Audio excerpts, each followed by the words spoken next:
देखु आज आमर जो सांबादिक सम्मेलन करूँ आज आमर उद्देश्य हूँ जो केंद्र और राज्य सरकार जो लोक को लंटन देखा बारंबार जो गैस आउ आपणकर पेट्रोल जो डीजेल दर बढ़ुची से तार विरोध करके आज आम प्रेस कॉन्फ्रेंस कर आसंता 13 तारिख रे पूरा ओडिशा रे सबू पेट्रोल पंप बंद रहिबो से आज आमर जो नवनिर्माण युवा छात्र संगठन आमर जिला संयोजक एमडी मानवर अली आह्वान क्रमे आज ये आम सांबादिक सम्मेलन डाकिछु। आज आम सांबादिक सम्मेलन डाकी कि आपण माध्यम सोशल मीडिया माध्यम कि न्यूज चैनल माध्यम आम जन देवाई चाहूँ पूरा ओडिशा को जनसाधारण लोक आम जन दूचे आसंता जुलाई 13 तारिख सकाळ 6 रु संध्या 6 पर्यंत सबू पेट्रोल पंप बंद रहिबो।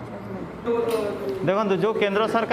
सरकार कहूँ जे कोरोना समय रे जो किट्स लगुच जे वैक्सीन दिया से आमर जो देश राजस्व आदा होची सेटा जाउची कुआड़े जो पीएम फंड केयर जी पैसा आसूची से सब गला कुआड़े तार हिसाब किसी अच्छी केवल ये तेल दर कौन बढ़िले लोक माने जो महामारी टीका दिया जीवो सेटा लागिबो आमर तो विभिन्न प्रकार फंड अच्छी ना प्रधानमंत्री फंड अच्छी प्रधानमंत्री निजर जो तांकर पीएम केयर फंड अच्छी पीएम केयर से सब पैसा जाउची कुआड़े तार हिसाब मांगतु ता हिसाब दिंतु तार हिसाब नहीं केवल तेल दर तेल को बढ़ी लोक मान पाखर शोषण कले कौन यहाँ कौन सल्यूशन एटा तो सीधा सीधा हूँ जो आपण माने जो सरकार लोक को शोषुची एटा शोषण करुचे एटा